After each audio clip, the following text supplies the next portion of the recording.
Hi, welcome back to Waxing On, Monday. And today I'm going to look at another one of those first albums. The first one I bought of a certain artist. And since it's Monday, we're going to do jazz. And the artist today is Maynard Ferguson. Now, as a young trumpet player, I was taking lessons from a number of different teachers. This is back in the early 70s. And one teacher, he was all, oh, Miles Davis, if you played like Miles Davis, that's great. Well, I went out and bought a Miles Davis album. Another one I had, Maynard Ferguson, he used to talk about.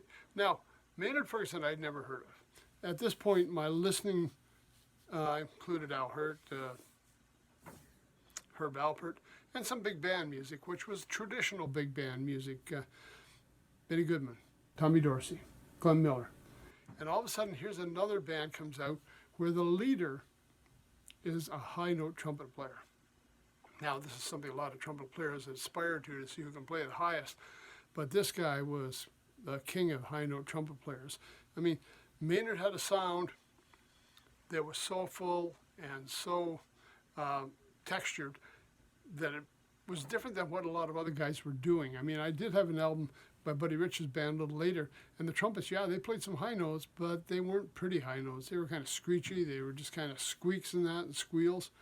Maynard had a different sound. He played very melodically in the upper register. And the album I picked up was this one called Maynard Ferguson Screamin Blues. 1973, picked it up at Sam the Record Man's Yonge Street in Toronto during one of our expeditions to Toronto for a concert. And again, by the time this one came out in 1973, we're into the MF Horn series. And I think the next album I picked up was MF Horn 3, which was very different from what was going on here. This is probably early 60s. I'm going to say, I think it was around 1964 maybe he recorded this. Maynard looked quite different when I saw him in the 70s as well. But this one, and for you trumpet aficionados, Constellation, great horn. One of my favorites. I play it often. Not because Maynard had it. I mean, at that time, a lot of guys were using the Constellations. It was a horn a lot of guys liked to have. Anyways, great band. Really large big band on this. I know we talked about some other Maynard albums a while ago, and his lineup was down to about 12 people. Not on this one. Gosh, he's got a pile of great players. Let's just take a look at who's on here. Some of these names may be well familiar to you. We've got, let me see, on trumpet, valve trombone and flugelhorn was Maynard. He hadn't developed his own Superbone, Firebird, any of those instruments at this time. I mean, this is way back in the 60s. Trumpet section was John Bello, August Ferretti, Jimmy Nottingham, and Don Rader. Now, we also had another player in there, Bernie Glow. That's a name I'm well familiar with as well. French horns included in this band. Well, there's something unusual. Boss Brass did that for a while, but Maynard's got them in here. Ray Along and Jimmy Buffington. Trombones, all-star trombone section playing on this. We've got Wayne Andre, Paul Feliz, Ubi Green. Man, there's a name, a legend there. John Messenger or John Messner. Sorry, not Messenger, Messner. And Bill Watrous. One of my favorites right there, man. Sax section, Charlie Marino, Lanny Morgan, Willie Maiden, Frank Vicari, Roger Pemberton. So many great sax players in here. We've also got Phil Bonder and Stan Webb. Tuba, Don Butterfield. Now, tuba included in here. Again, another unusual choice for instruments, but there's some great tuba work on here as well.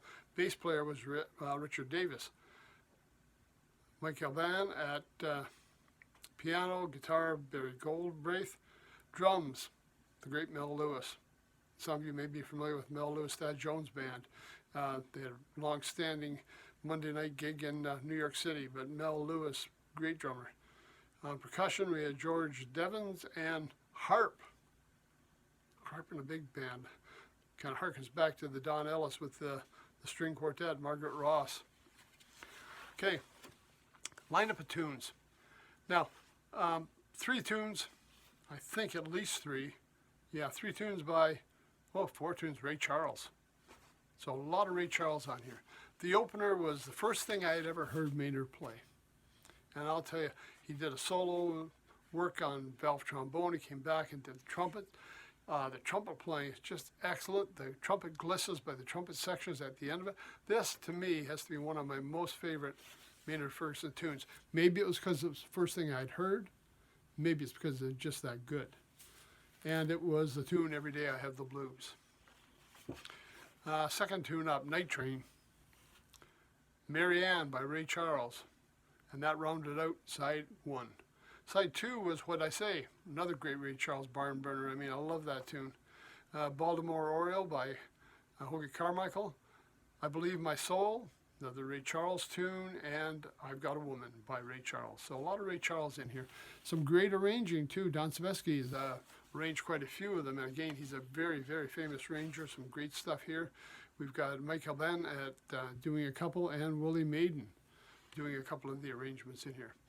The album's on Mainstream, and back in the 70s, or 60s, I guess, they've turned out some nice albums. I think I have Clark Terry album that was on Mainstream was one of my first as well. Now, again, Maynard went on and do a lot more rock-oriented music later on. We've talked about his Live at Jimmy's not too long ago, a great, great live album. Chameleon, the one he was backing or supporting when he was out touring, the number of times I really saw him on the road. And then he got into more, again, more rock-oriented music, trying to appeal to the younger people. This is kind of a throwback to the old style, but it's not old big band. No, it's some modern arrangements. It's some great horn playing. He's got a great band with him and a huge band. Lots of all-star players. There's just so much good to say about it. Now, you go to look for this, you might not find it. So for some reason, this one released as Screamin Blues. I've seen it on the streaming networks. I've seen it to buy, and it's listed as Blues Roar. Same setup, same band, same tunes, different title, different album cover. So don't get confused on that. Screamin Blues, Blues Roar, La Même Chose, man, same album. So you can check it out on either one. If you're a trumpet player and you know of Maynard from the 70s, man, go back and check this out. If you just love great big band music, and I'm not talking the 40s big band, I'm talking a little more modern big band, well worth checking out.